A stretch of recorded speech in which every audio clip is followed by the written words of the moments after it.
we just kind of let it go, especially when we're interviewing cats, because we want to know what's about you, man. And like, so now we're live and we're trying to figure out all this stuff about you and see where you coming from and your story. That's what we want to know. Right. Absolutely, man. Well, thanks for having me, Short. I'm happy to be here. Man, pleasure. Yeah, man. How long have y'all been doing this? I know we talking about me, but I would like to be a little more comfortable. How long we been doing the podcast, man? What episode is this? What installment is this? This is episode 81, 82. Oh, well, shit. Congratulations, y'all. I'm just getting the invite. That's what it is. Yeah, man. That's what's up, man. Congrats. That's 80 episodes plus. That's amazing. That's a whole NBA season, bro. Yeah, bruh, and you ain't lying. And getting people on is a bit of a challenge at times with scheduling and whatnot. But as well as we've got all three of us are in different areas. You know, Eddie's out in the DMV area. I'm in the Midwest. Lloyd's out in Vegas. So making it happen literally across the U.S. Wow. Been a challenge, but it's fun.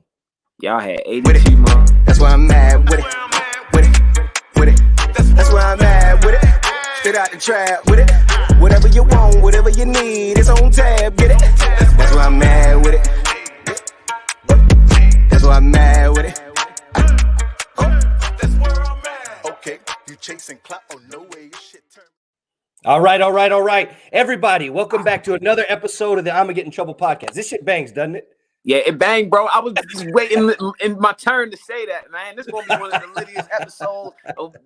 We gonna get in trouble. I'm not getting. Y'all gonna get in trouble. Somebody getting in trouble tonight. We're getting in trouble tonight. So, as you can see, I'm one of your hosts. I'm 33% of the I'ma Get in Trouble podcast. Loy is out tonight. Eddie is having technical difficulties. His camera said he's too ugly, so it's just been giving him some shit right now. But we got our guest tonight.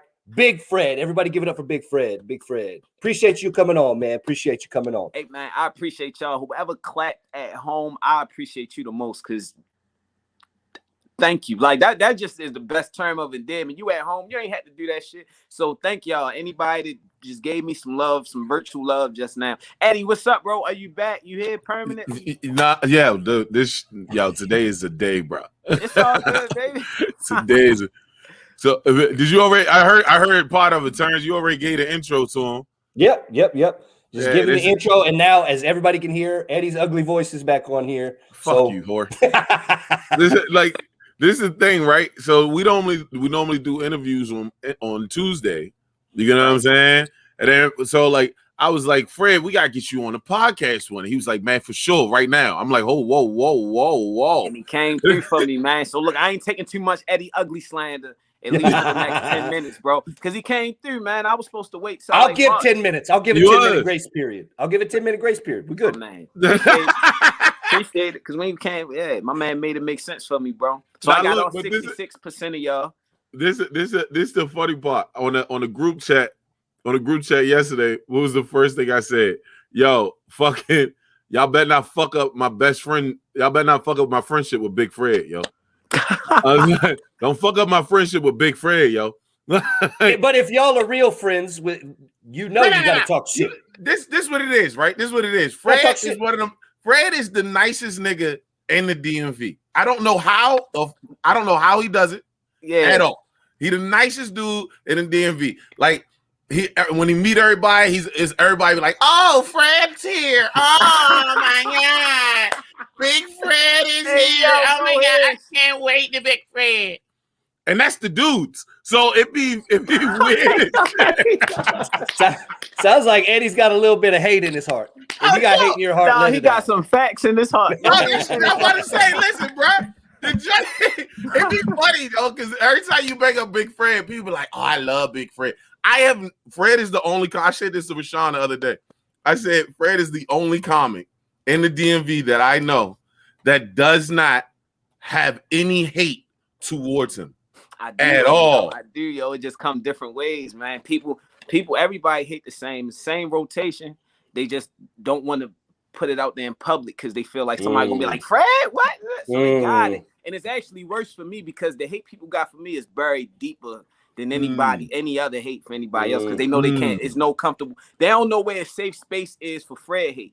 You get that bless your heart hate. That's what it is. Oh, no. I don't know. Fred, bless his heart. One day I caught a comic say something. I was talking to someone on the phone and he was stressed out and he was like lying about some show and shit. And I was like, yo, man, look, like, what can we do, you know, to make it better? He was like, man, he said some shit like, yeah, I can't wait till you fucked up, man, Fred, the golden child. Son. I said, oh shit. Like, yo, he just let it out. Like, it came out. He didn't even know it was coming out. He probably seen it, tried to catch it. It was too late. That's how you know he's been saying it in his basement. Oh, no. Every time somebody say something to my face, I'm like, okay, what have you said behind my back, bro? God damn. Oh, man. Shout out to the Queens, too. I seen the Queens on, man. I told you I ain't going to pay too much attention, but I seen them, you know what I mean? So, yo, Woo was the homie, you know what I'm saying? Queen Rashawn's on, Tiffany's on. We were talking about Woo last night. Was she more funny?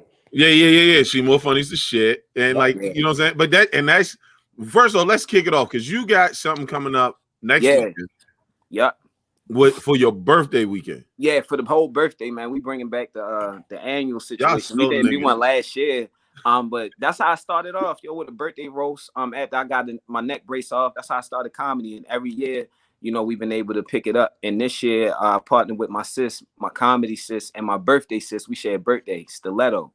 Fucking beast, amazing comic. So I'm super excited. I've booked her for some of my birthday shows in the past, as to us both celebrating that day, you know what I mean, together. So for us to go into business together this year is definitely gonna be fire. Dog, but you put on some of the best shows, bro. Like that's the one thing everybody always talks about is Fred shows. I love Fred shows, man. I love Fred shit. That's another reason why I think a whole rack of people rock with you so heavy. Yeah, man. You know Thank you, bro. I appreciate it, man. That shit is an art form, man. I look at it like, and everyone doesn't have to have it. You know what I mean? But the same way how comedy is an artistry for me, I look at just creating the vibe and putting that experience on as an art form as well. So they match up, man, and we put that vibe out there for people. So where did your promotion, like my promotion stuff comes from Go-Go's from DC back in the day, you know what I'm saying? Right. Where did your creativity for promotions come from? Yeah, I love the fact that you said that, bro, because I probably wasn't known as the party promoter dude in school or nothing like that, but I was always around the mix. So like even in high school, like the little high school nights when it was professional development or Dr. King birthday the next day, you know what I mean? So we got to go to the club. We got that one night. Right. Business, you know, promoting the parties and the vibe. And even in college, you know, probably I wasn't a young nigga. Like I wasn't 18 to 20 doing it, but like after 21, the young adult, when we thought we was doing something because we could drink now, I started promoting a little happy hour here and there, had my little vibes, and I think I took that same energy, bro, and just moved it forward. We started a nonprofit in college too, and I think producing events and stuff like that, you know, promoting it, and I think that had a lot to do with it on the low as well. So hold up, you started your nonprofit in college? No, so I started my nonprofit Little Labs 2 years ago, but in school we you know, we was thinking about pledging and stuff like that. All the fraternities was suspended. So we started just a male organization just to serve and learn. It's called SMOOTH, Strong Men Overcoming Obstacles Through Hard Work. So now it's 11 years old. It's at Coppin, Morgan, and Temple, and it's very successful. But that's why I think got the first. We used to create events like, you know, fellas cater to the ladies, rub the feet and all that shit, like all kind of irresponsible shit at the time, because I ain't rubbing a whole bunch of feet now. You feel me? But it was just the college to rub the feet drink was too much. Let me tell you, I got some pictures stuffed way down in the joint. That was a joint. Tell you, I'm waiting for these niggas to get married. I'm blackmailing everybody, bro. I legit, I swear to God, I remember I got my feet done. That was the first time I got my feet done. I was in college. And I was like, I think I like manicure. I like pedicures, dog. Yeah. I ain't gonna lie to you. I like pedicures now. I'm just mad. I'm just mad that you said feet. You got. Oh yeah, I get my feet done, bro. I get my feet done. Hey yo, you was early though. Yo, some dudes don't ever get it. You feel me? No, I understand that. I understand that. But it would have been. I got my feet done. No. I got my feet done, bro. I got my feet. It's S on the end of that, bro. I get it. Listen, when you go 20-something years, 30-something years without getting your feet done, they feet's down there, bro. That's not 2 feet. I remember. That's layers and layers and layers and layers of dead skin. I got mine at 24, and I was in the military like 5-6 years at that point, so I get it. I still didn't say feet though. Fred, so since we're talking about your nonprofit and you got the one in the back, man, tell us about Little Laughs. You said you founded that 2 years ago. Absolutely. Little Laughs is a youth development organization. It's comedy infused, which is dope. I can't wait for y'all to work with it, man, especially at in closer proximity. But we just build kids up. It's an anti-bullying organization. So we kind of just fight bullying and its effects from the inside out. So more so just confidence enrichment. You know, we can't go around. I mean, we could go around saying don't bully, that's bad, that's wrong, but ain't nobody gonna listen to that shit. So with us, just more so working with kids to develop inside where the effects of bullying is reduced opposed to the actual actions. Like that's more the step that we take. So we use comedy, creative writing, that form of expression, and relatability to help just like nurture healthy relationships with kids. So I guess the closest thing I have to comparison was I said that for like $5, I'd insult your kid's bully. Like, where are you guys at with that? You know, you pay me $5, I'll go insult the bully to your kid and put that bully down. You guys into that type of business with the nonprofit? Or you just building up the that goes against bullying, bro. So hold on, say so I said if you got a kid that's being bullied, pay me $5 and I will shoot that bully down with my words. I'll insult and bully the bully. So he gonna bully the bully, which is still bullying, motherfucker. Terrance, but like Fred said, we understand bullying is gonna happen. So I just want to know. Absolutely, Mr. Gay with. And we are going to call that the Terrance Foundation. You know what I'm saying? You can do that. I don't think it's a bad idea at all, bro. Like, you know, it's similar to us, but we will never do anything like that. So I just need you to you know, just we gotta be the change we want to see. So I look forward to you, bro, walking around the school systems, damn near getting your ass whipped. Like especially in Baltimore, you might not lead a school, bro. Your soul will, but you won't. In Baltimore, go ahead over there to pop. Go ahead over there, pop. And shot Joe to no motherfuckers. My man said your soul gonna leave. You ain't gonna be gone. Oh, man, they ain't going nowhere, bro. So yeah, but that's something we do. We've had situations, all kinds of situations, man. We work with kids that feel like they are suffering from or effects of bullying, and we work with the bully, quote unquote, of course.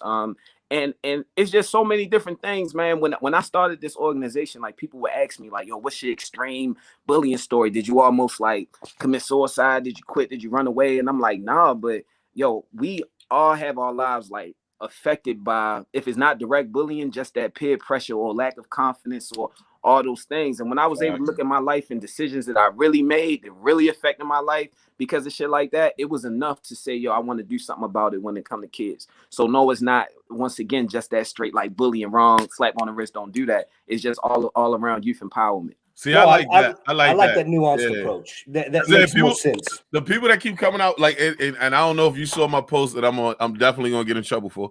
Like because all right, so here we go. Rush Limbaugh. Now let's get into it, Brad. Here we go. That's all that positive stuff that you were speaking that everybody love you for. Let's get into why people don't like you. That's the best thing about me, man. We still real. So we still get to have a conversation, man. Nah, but so Rush Limbaugh died, right? Right. The fat man himself. I know that. Yeah. Right? I gave him no cares. I don't care that Rush Limbaugh died. I really don't. I never listened to the dude. The only thing that I said, though, is what I started noticing on Facebook was friends of mine. I'll just say Lloyd. Lloyd put up a post, you know what I'm saying? And he was making fun of, he makes fun of people when they die. So Kobe died, and he was like, I guess he not going to get 23 or some shit. I don't know what the fuck it was, right? He just... like,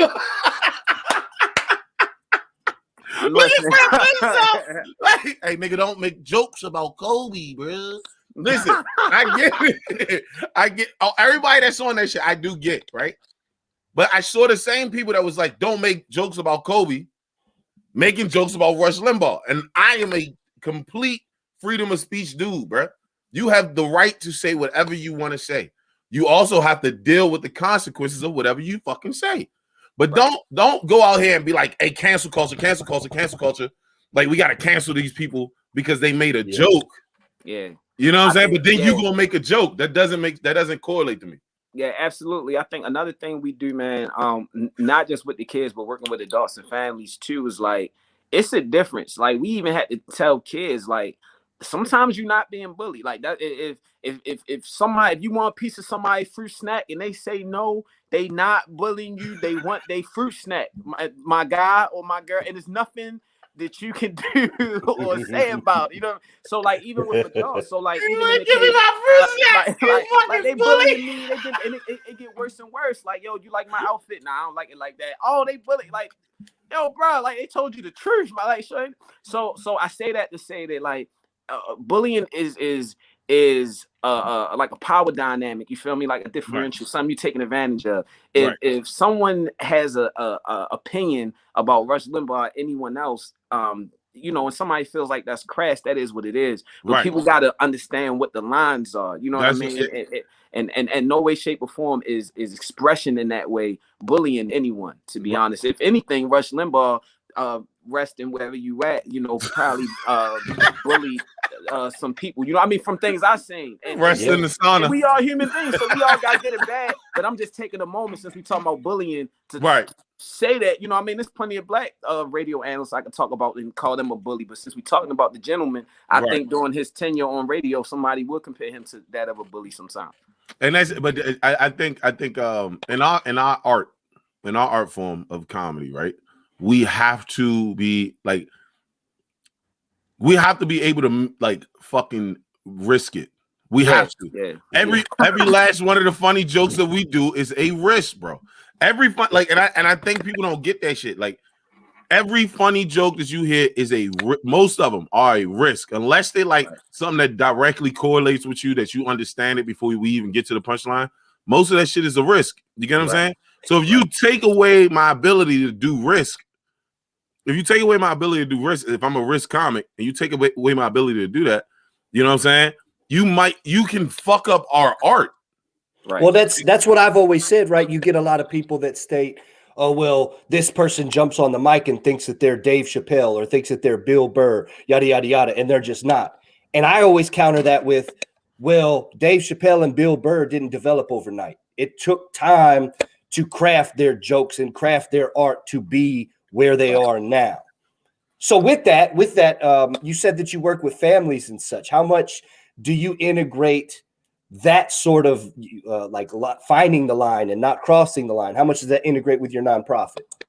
I think quite a bit. Just helping once again just define like what bullying is and kind of sorting through those different emotions and creating barriers. I think that helps a lot. You gotta think, like when I started this shit, I thought just like anything else in business, like I felt led to start it in this way, and I was like, yo, why hasn't it happened before? Like you know what I mean? It's 2000 something, like 18. I ain't the only one.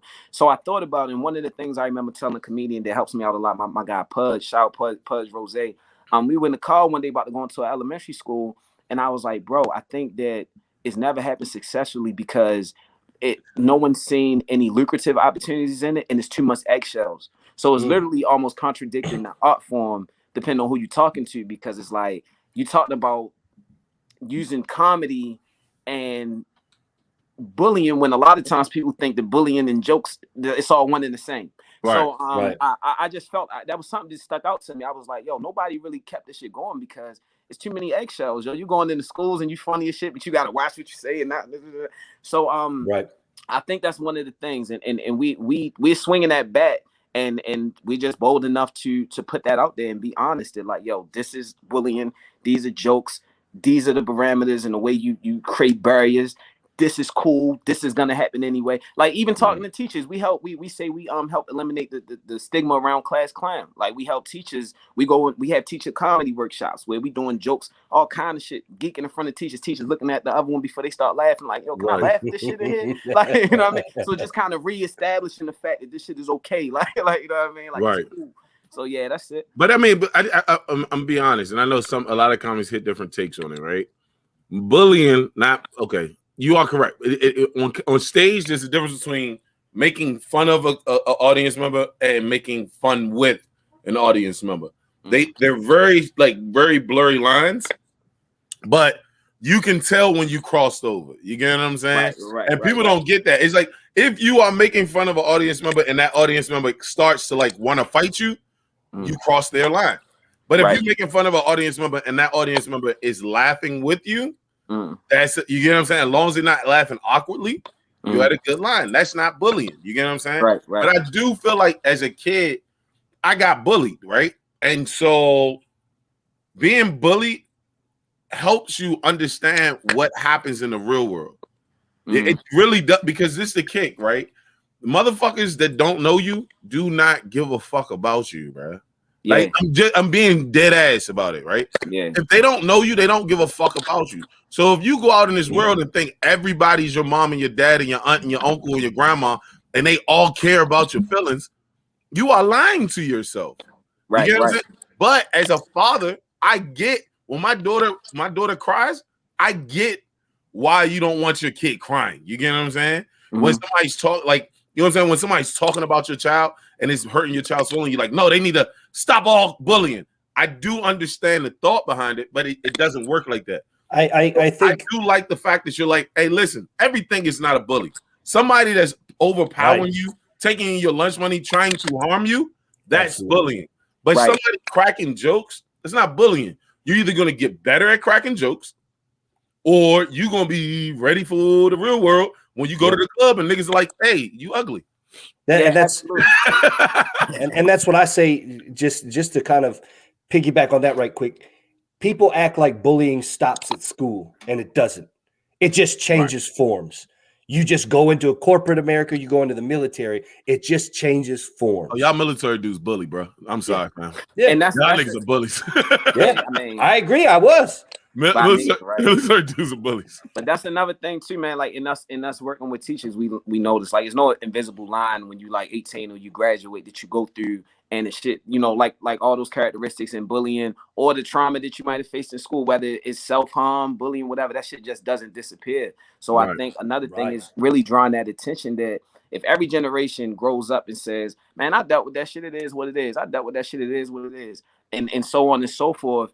It needs to be some type of shift that starts in some awareness that's like, yo, maybe it is what it is, but maybe we can delve into that shit just a little bit. You know what I mean? And that's what I feel like, you know, this is because it's a reason that trauma levels and mental illness and like it's a reason why that shit is so prevalent. And if we keep saying like, yo, I went through it, so yeah, you should be able to deal with it. It's going to keep continuing. So once again, I think it does take that nuanced approach and that relatable approach, because there's always people that can't relate this kind of speaking in the Zacks, right? Like it's usually people that can relate, that understand that it's a lot of different shit. Like, you know what I mean? So you have people that can't relate to a lot of these schools or circumstances or, you know, cities, populations, whatever. That's like bullying is wrong. Don't do that. Like, you know what I mean? When they may not even really be in the school or understand what the fuck, like what we're talking about right now. So it takes us, you know what I mean? Now, a lot of those motherfuckers just being this Zach, if they got resources or funds or whatever shit, help empower motherfuckers that's really out here in the field. But it does take us in the field regardless of they help or not, because we the ones that can relate. We know how to communicate. We know what shit look like. You know what I mean? Yeah. I know exactly what you mean. I'm happy you do this, man. I really am. I think that's amazing. I really like. I wouldn't say that I would be able to start one like you did too. I don't know if I can do that. That's not in my forte. I'm really good with kids, but I'm not that good. And I think that we need more people to be good at what they are good at. Right? Like and you're really good. That. Yeah, because I mean I'm saying like you got Little Laughs, you got the other foundation that you did too. Like it's like dog, like, but you're that type of dude. This is why we opened up the show talking about everybody loves Fred, except the people that you randomly met that are probably not doing anything anymore. Like, you know what I'm saying? Like, like everybody loves because you're that. I think you need that as a nonprofit. You need that person that people like to be out there. Because if you're an asshole, they don't give a fuck about your cause. Fuck you and your assholeness. Yo, so I apologize. So, and I appreciate you, bro. I always say that, man. I appreciate you even having me in mind every time we link the energy exchange, yo. But what you just said is just key, and that's what people need to understand. The self-awareness to say, yo, I got this interest, so I can see this, but I can't see myself doing that. So I can scale it and I can do this. Now, when you press go on that, boom, that's all the fuck you were supposed to do in the first place. You know what I mean? And a lot of people get caught up because they like, yo, I'm not going to found a nonprofit, so I'm just supposed to not do shit. When it's like, bro, you're supposed to do what you're supposed to do. But you find that out by also accepting what you're not supposed to do.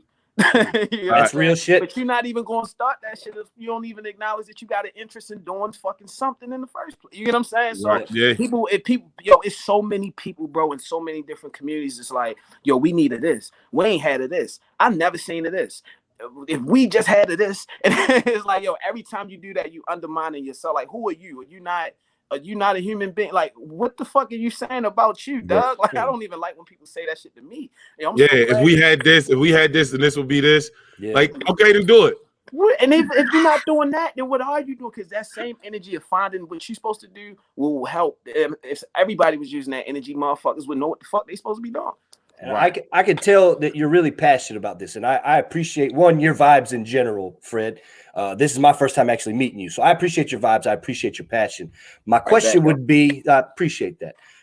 My question would be, what do you think fuels the learning process between your nonprofit and your comedy and back and forth? Like, what's the lessons learned that you can kind of volley back and forth to be like, oh, okay, I can take this to the foundation, and the foundation can take this to the comedy? Yeah, I think just general experiences. We talk all the time about like comedy, kind of like like that formula for laughter, like that relatability plus irony thing. And that's just like what life is, and like what my life is especially. So I'm always bouncing. Like, we just came back from Cleveland doing comedy, and I was at Cherry Hill today, in the hood with our kids at the program we do down there. That's one of the ones we still do in person right now. Social distance, of course, but now I was just kicking it to them, like telling them certain shit, you know what I mean? And it's just dope because then I tell them all the time, like, even the stuff they learn, and like, they don't even know. Like, today we talking about premises and bits and subjects and shit, and they don't even know that that's philosophy. Like, that's college level philosophy. And they like in South Baltimore, Cherry Hill in middle school, you know what I mean? So it's just all dope. So like, from creative writing to the expression, like, everybody's scared to talk, you know what I mean? They say that's like the number one fear in the fucking country, world, whatever. So introducing a art form in comedy, a comedy infused program to kids where they can do creative writing, or they can even identify what goes into creative writing, improv, get in front of a camera, all that shit, man. It's just dope. And half of them don't even know that that's what they doing. I gotta imagine that just the communication skills they get from that has to be something that sets them well above their peers, if nothing else, which I think there's a lot there. I mean, with the philosophy, the thinking that comes along with that, but just being able to communicate, especially in today's society, has to be key. Yeah, I think so, bro. I agree with you. I'm wholeheartedly, and I see it. I definitely see it. Shout out Big Last 2021. That's Friday. Then the brunch is Sunday. So y'all come out. All adults. Kids can't come. Tell your parents come. That's how I wanted to put that joint on. I said, hey, we been talking about these kids for 20-something minutes. Right. Let's get to the real. Learning more and more, bro. I can't even stunt you, Eddie. Yo, that's something I'm learning more and more. Like,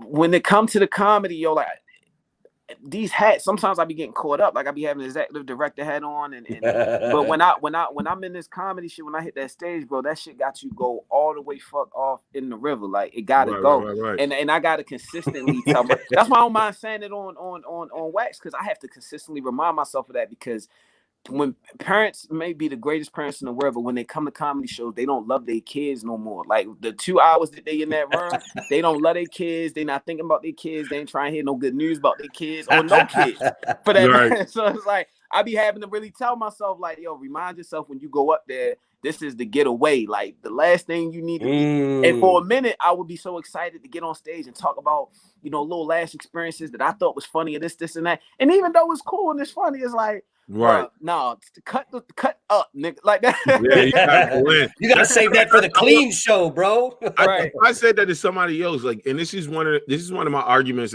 against for me doing a lot of clean comedy. I can do it, and I will do it, but I don't like hindering myself to do it. And what I mean by that is, right, I like to talk like I'm off stage when I'm on stage, and on stage like I'm off stage.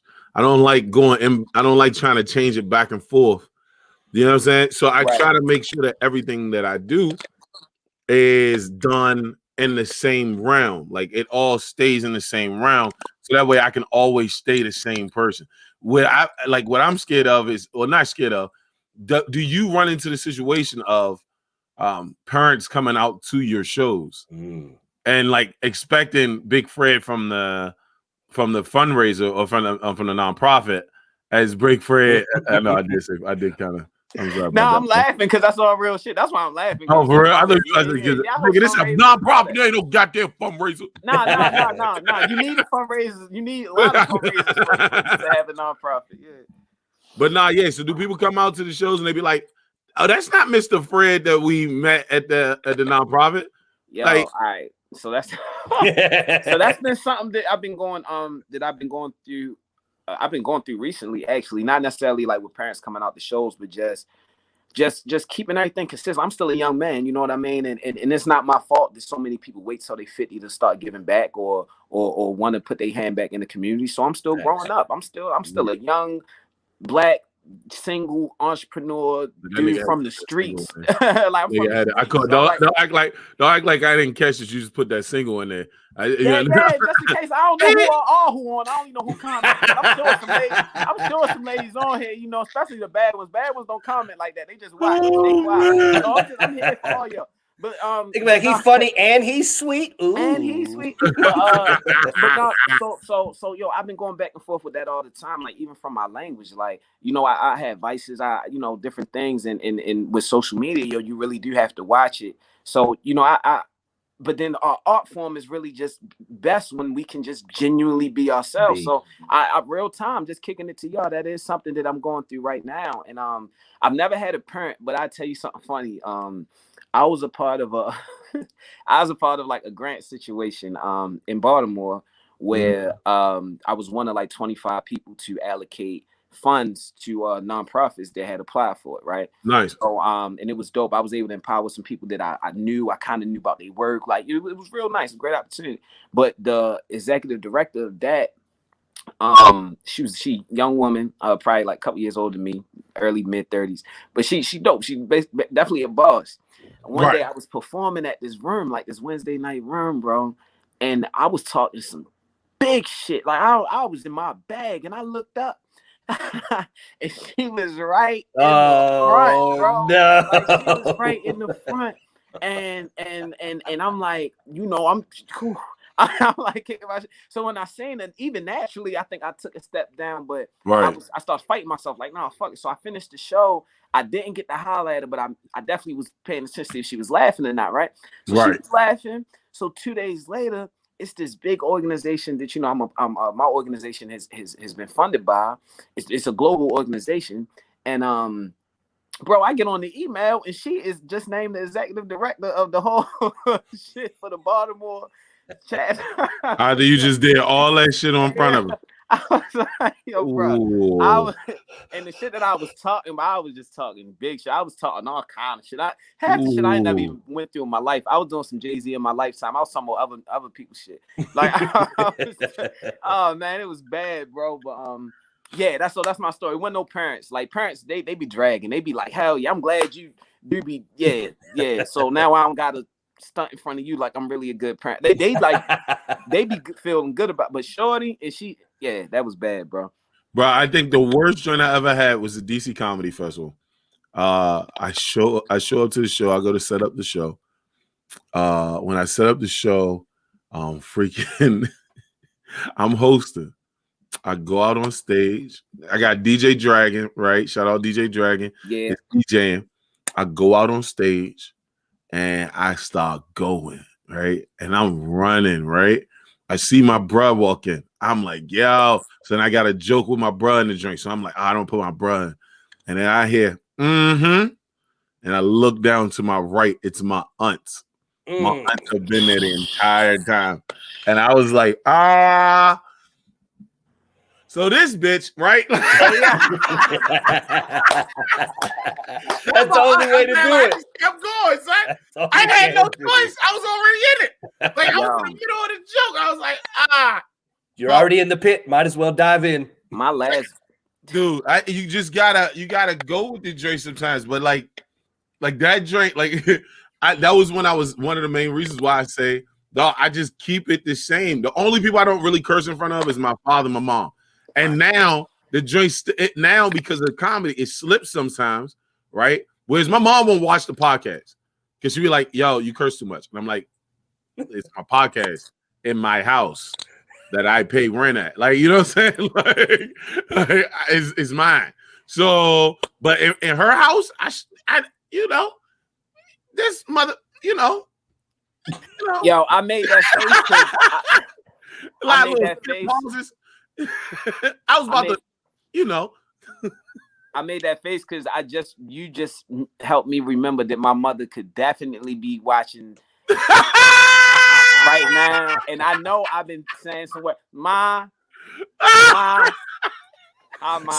Thank so you. About this nonprofit. Ma, this is my friend Eddie and my friend Terrance. Gay with. They my friends. I know you know the gay with. What did that ever work? I know you know the show in school. I was with Fred and Terrance and all you motherfuckers need to chill out. No, because that's when you get that. Oh, if Eddie and Terrance jumped off a bridge, would you jump too? Bruh. See, but this is a kicker. My mom and my father were like the aunts and uncles of the neighborhood, right?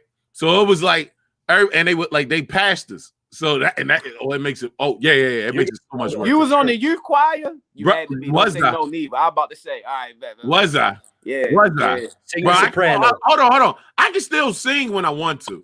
Soprano. You know, I can still blow them. I can still get my pipe going. Yeah, I like that, bro. I know you can, yo. You sound like you're singing. But not yet. But my father's a pastor. My mom was a minister. My mom was a singer. Like my whole family full of singers. Yeah, so we grew up in the church. You know what I'm saying? So then it was like, hey, I don't, I want to be a comic. You know what I'm saying? Like everybody's like, oh, so you gonna be a Christian comic? Yeah. Nah, I don't think I'm gonna do that. Hey, yo, I got my church. I ain't gonna do that. I started going back to church in probably like 2017. I started going back to church, right? And shout out to Mix, that's my church. And they asked me to perform. I performed at like some like guest VIP thing, which was cool, killed it. Right. A lot of freestyle improv, whatever. But they then asked me to perform at a church service. This was like last year. Oh boy! I went with the pastor, came through like the middle of the week. Like it was a big deal because it was like, boy, you about to be up there for a couple hundred people. And I remember I did my set, and it was cool, and it was like some extra time, and I started flowing into a joke, and then somehow I look up, and I'm like 30 seconds into a bit about being in the club drunk and try and save money, so I let the ice melt to give me another drink, and I'm like, oh wait, like bro, I don't even know what happened, but it was like you zoned in. It was church comedy, ha, church comedy. Everybody love the Lord, and then I look up and I'm like, yeah, and I get to stumbling. But what made me wake up to the fact that I'm talking about that shit was the fact that everybody was laughing, like everybody was laughing. And I'm like, oh. All right, let me go ahead and wrap this bitch up. Eddie said the N-word and retarded on the last clean show I did. No. I didn't. Hold on. Pause. I didn't say the N-word. I said a word that sounds like the N-word, but it's not the N-word because it doesn't even mean the N-word. Hey, you said it. And you said retarded. Because I was already in, just like you, I was already in a joke before I realized, oh, I can't do this joke here. Bruh, and y'all just pray for me as we move forward since we talk about church, because I'm gonna keep doing just fundraisers and clean shows and all kind of stuff. So you doing a lot of clean shows? Not a lot, but when I like get paid to not get paid, when I get booked to host a different fundraisers, or we do the virtual workshops and stuff like that. Like I use material here and there and just different stuff like that. So you just always want to stay, within the rights. But Michelle is someone that I need to study more, that I love dearly. Because one thing that I've said about her, even before doing clean comedy was a priority for me. When I started seeing her, I was like, yo, I had to find out that she wasn't cussing, like on the back end. But she's not. She just doesn't curse on stage. Like that's plain to me. I don't care what you talk about. If you ain't cursing, that's clean. Because if you talking about, because we all relate to anything. So if you're talking about anything and you just aren't cursing or saying those kind of crass words, then it's clean shit. I was gonna say most of the time they find that way to get right to that line just close enough and then jump away from it. You gotta watch Michelle, bro. Michelle Michelle she don't even touch the line, bro. The shit she just be talking about stuff that's just hilariously funny, bro. Yeah. Like she's just funny. And she does her one thing I did notice, like she does her inflections well to like take away from the words. So like she real quick to put a hard, put on something more like, you know what I mean? Cause she like, yo, if I'm not cussing, I'm gonna give it to you this way. So she'll say that, what's her name? Like like you know where the curse word should be at, but she that's what I'm saying. She opened the door. Like you listen to her and you like, you know how like you follow along with somebody and they say a word like second, like you be like fuck, she be like like yeah, bro. Yeah. And so I definitely need to study her more because the irony is, yo, and I talked to my mom about this, bro. Like I'm just one of the legacies I want to leave is that you can be yourself. You know what I mean? Like I'm different things. You know what I mean? And once again, we don't have to like compartmentalize ourselves. Like we don't have to say, yo, I'm an entrepreneur, so I'm not going to be in the hood, giving back, or I want to give back, so I can't like money or something, like all kind of stuff. Like we supposed to do it all. So, and that goes into my language, bro. Like I'm all out here, big positive, big energy. You know what I mean? But like, I don't have too much of a filter. So the world that can't accept that yet. So like I was talking to my mom, like I could care less what the world accept or not, but she was more so doing what mom's supposed to do. Well, Fred, you just want to. So just, I'm just trying to navigate, in between. But action's always going to take presence to anything, bro. So somebody got foul mouth, but you see them changing the lives of young people are every day. Wholeheartedly agree. You going like wholeheartedly agree. No, I say dickhead. I say dickhead. That's just what I say. So it's like it's hard for me to just be like cut it off and be like I'm telling you, I've done it in front of my mom. But like, yo, this dickhead. I mean, I'm sorry. I just gotta apologize in front of my mom, but in front of everybody else, my mom, my grands. Like other than that, this dickhead. It did hurt my feelings, bro. And the only time that it has happened, only time it ever will, because it's the only person that can do it. At my birthday show at Soundstage, or like 19 or something like that, 2019. My mom called me the next day and said, "Oh, it was a good show. I had a good time." She said, "But I think that might be one of my last shows coming to in person." Wow. And I was like, huh? Wow. And she was like, "Well, it's just the language and I be dragging like me, like how you say with your aunt, when my mom and them in the crowd, I don't even, because if I ever let myself care, it would take too much precedence. So I never have once cared. To be honest with you, I've been lucky. My mom has been to one show. It was the first year I started doing comedy. And I was like, my parents here, I can't curse. Bitch, fuck, shit, dick, bow. I went through the whole list. My parents have never seen me perform again. Right. But listen, now, at first, for the first 5 years, they didn't even come to shows, right? Then I started doing bigger shows. When I started doing bigger shows, they don't realize that they only come to the shows that I run.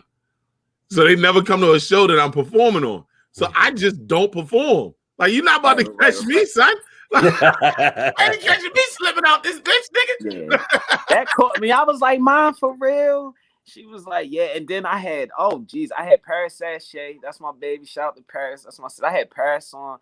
Paris say whatever the hell she want. And then who else? My man from Philly. I had Buck Wild. And I don't know. His name, bro. I had Buck Wild. I had Buck Wild, bro, and then me, and then I had me, and then I had Wild. Was just bad, bro. So it was an amazing show, though. It was an amazing show. But as far as like just the level of just the tomfoolery. What is the biggest challenges that you deal with in promoting shows? Because you, like I said, like you do a decent amount of shows. The last time me and you talked, you had slowed down a little bit, but your shows do attract a large amount of people. So what would you say is the most difficult part about putting on shows? Well, number one, I will say, as much like positive feedback I've ever got for doing shows, I never can like fully receive it, because I always tip my hat to everybody to do the shit consistently. So like I've had annual shows, and I've always gave credit to people to do weekly rooms and shit, like monthly rooms and stuff like that. We starting with the brunch next week. That's starting a monthly brunch series. So that'd be my first time ever having a room. And I'm telling you, it's going up. Because there's so many comics, like it's so many comics and people in they've been waiting for me to have a room. So like it's up, bro. Eddie, you too, bro. So many people I've been wanting to book and shit, but I'm like, you only have a show once a year. You can't book, you know what I mean? So I'm excited. But now that I said that, bro, I think one of the biggest challenges is probably for me delegating sometimes, and that's not everyone's problem. So I'll be that's my problem. That's great. That's because we vibe in that way. All but right. I'll say something a little bit more general to everyone else with is just the target audience when you market and when you promote, like depending on where you at in your journey of like producing events and shit like that, people automatically start off thinking like, all right, bet I got my family and friends, they cuff, and you'll come to learn really soon that they oftentimes they may be the furthest away, you know, as far as from a guarantee of an actual ticket sale. That's fine. So and notice I said ticket sale because they could definitely be one of the first in line to attend, but to actually buy a ticket, you know what I mean, without you having or whatever, oftentimes you're gonna learn that they probably at the bottom of the list. So I would say more general, just that. I think that's probably one of the biggest hurdles originally, just like, damn, well, I thought I could do this. I envisioned 100 people in here. Out of that 100, 80 of them was people I know.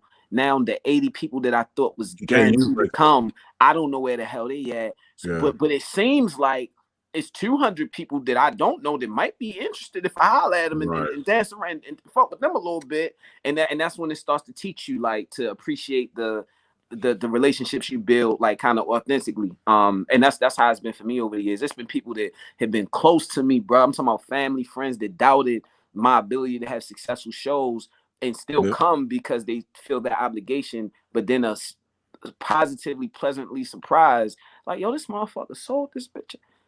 Like, how I remember we sold Magoobies out, bro. We sold Magoobies out with like 403 people, and I remember having so many close friends and family, be honest with you, that didn't necessarily help too much or promote that probably already scaled what it was going to be. Like, yo, go to Fred shit, it probably, and was looking around like, yo, what the fuck?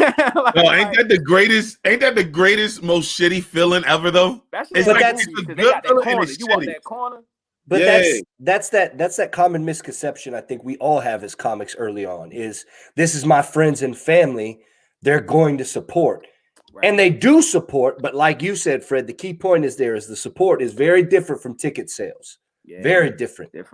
Even the endearment, like you get so many like, yo, why you ain't say it like how you said it around like that? Like you just get a whole. So it's like in their mind, and that's another thing. Like with Lil last show, we learned like communication breakdowns and just different things and tensions and just the difference because you had people that still goes in the basket of someone trying to motivate or something. They just doing it 100% wrong. Like you feel me?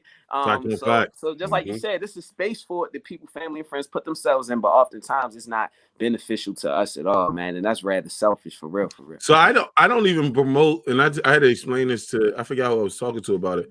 I don't promote. I was actually a friend of mine was like, yeah, Eddie, you'll never invite us to shows. And I'm like, yeah, I do. This is the kicker. After a while of inviting you to shows and asking you to come to shows, I started realizing I can't rely on you to come to shows. So I learned to promote my shit to people that I don't know and have them come to shows. Most of my show sellouts, I don't know more than half the people in the room, bro. Man, I'd say more than 10% of the people in the room. It's beautiful, bro. You know what I'm saying? Because I don't, like I'll mix and mingle with a lot of people. You know what I'm saying?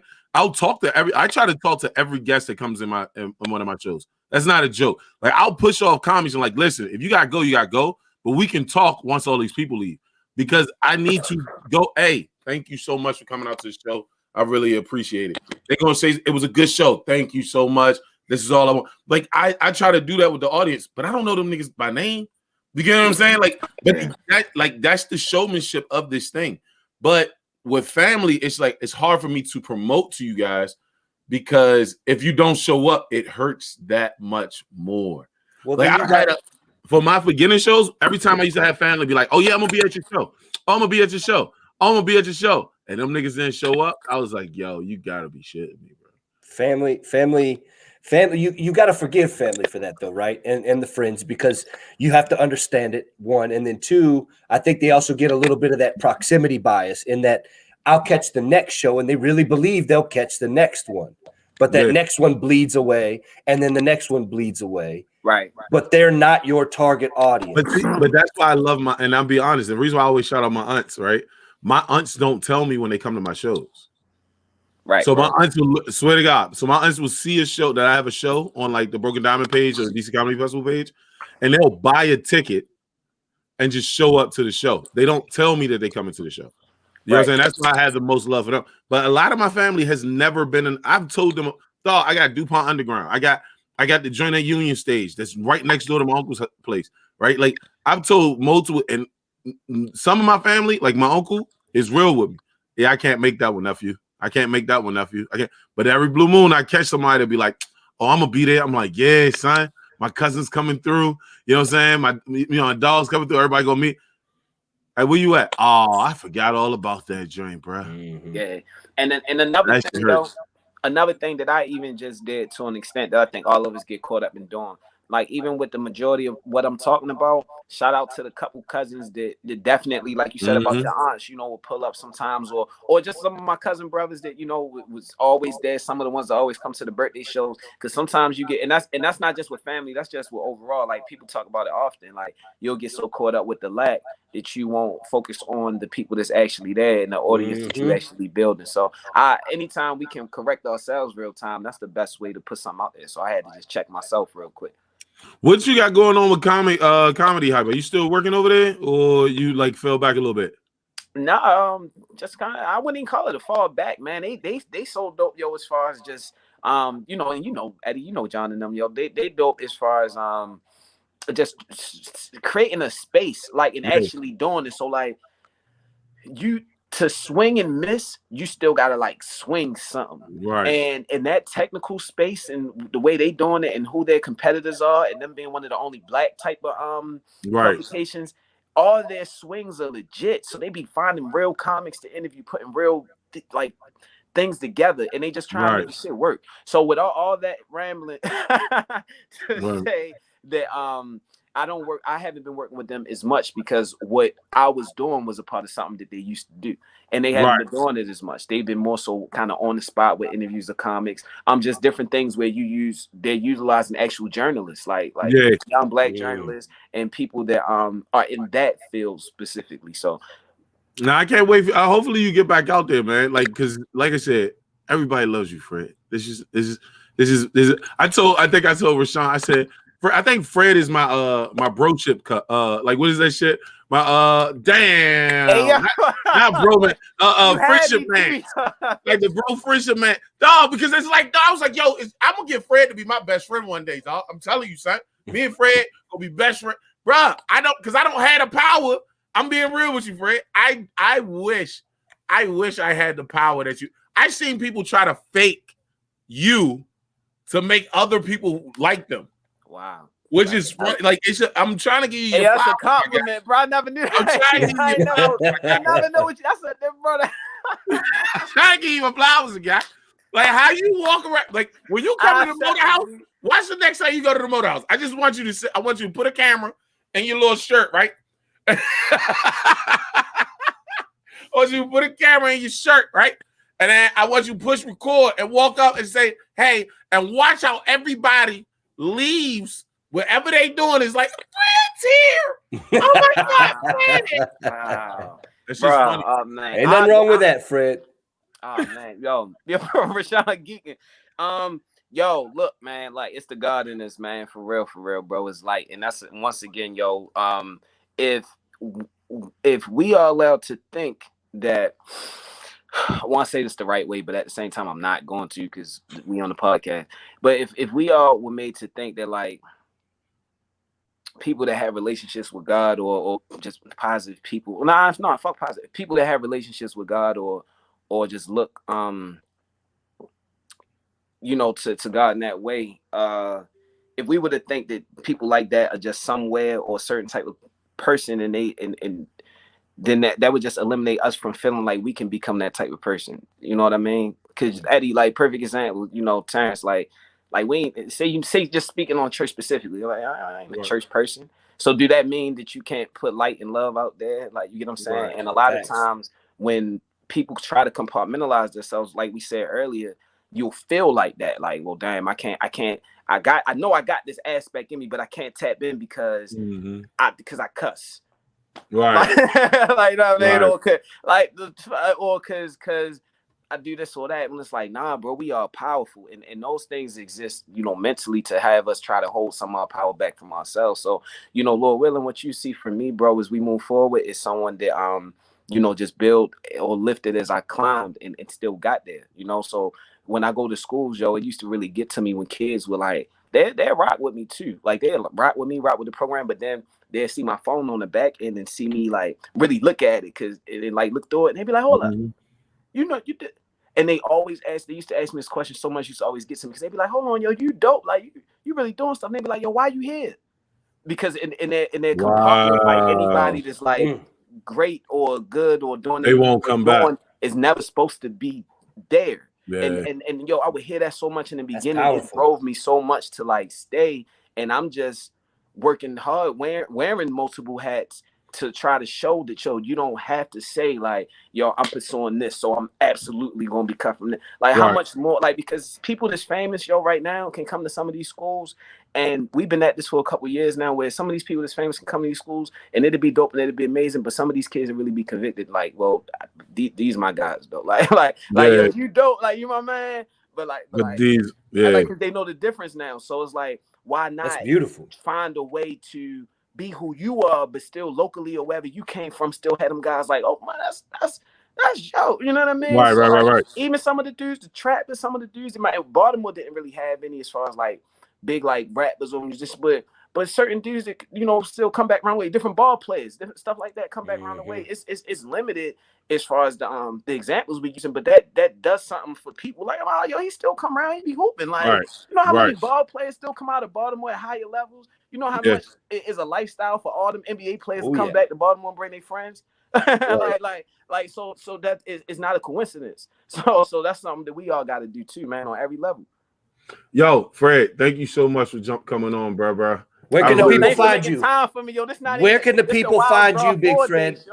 Tell everybody where they can find you. Yo, y'all can follow me everywhere. Big Fred Comedy. Check the website out, bigfredcomedy.com. I got 2 dope shows for my birthday, man, next week. It's a Friday night at LaFonte Blue in Glen Burnie, Big Labs 2K21, and then we got the brunch. We doing like Rock Nation style, get big icy, wear some pretty colors, some floral, some. It's Sunday at 1 o'clock. Yo, if y'all can go to the brunch, I mean, if y'all can come to both shows, that'd be dope. The brunch, the food, Joe, is going to be amazing. And yeah, I'm gonna try. I thought the 2K21 drink was on Saturday. Okay, but I gotta work on Friday. That's my daughter's birthday. Oh, which one? What day? No, the 27th. My daughter's birthday. Oh wow, right in between. Yeah. So I couldn't. So I'm with my little one on next week. But I was gonna try to hit the Friday joint. I don't know if I'm gonna be able to make it right now. Okay. Either way, I'm gonna try to hit that. I'm gonna try to come on Saturday. I mean, Sunday. If I can't make it on Friday, I'm gonna definitely try to be there on Sunday. And one thing y'all can look out for us doing, I wanted to do it the 27th, man, but I just got a little caught up with the shows. In Baltimore, they are going to slowly start opening back up schools in March. So, you know, just with the conditions and shit, we missed out the opportunity to have like back to school drives and stuff like that at the usual kind of rate. So one thing I wanted to do was get with some people and have like a back to school drive, like a refuel, because these kids about to be sent to schools with limited supplies. So yeah, that's something y'all can look out for, man. I'm definitely gonna be coming to y'all, you know, just asking y'all to spread the word. I definitely will, bro. Hey, no, Terrance, I know Terrance got you as well. I mean, people gonna be shipping shit from Omaha, but yeah, it might be frozen. But they'll get hit. I ain't mad, shorty. Whatever y'all trying to do, man. Whatever y'all trying to do. And y'all too out there, follow Liles. We do the Zoom workshops, the teacher workshops. We do corporate shit too, and it helps the organization. So like even like morale trainings and stuff like that for your corporate teams. And we'll be getting into that space more. So I think the nonprofit opening up that lane, Ed and Terrance. And I always said this one last thing, like I always reference somebody like Kevin Hart. And I always said that I picture him finding out about some of the things we doing and being like, damn, like, yo, I did all this shit, and one of the things I ain't do is just like, like, you know what I mean? Do a fundraiser, do a nonprofit. Yeah. So what we doing corporately, yo, that the same thing, morale trainings and stuff like that. So y'all got friends in that space. They got budgets, man. Tell them holla at us. No problem. Ladies and gentlemen, we out of here. Get in some trouble out here, yo. Yeah, this overtime too, man. Much love, y'all. Hey, ain't shit, yo. That's why I'm mad with it.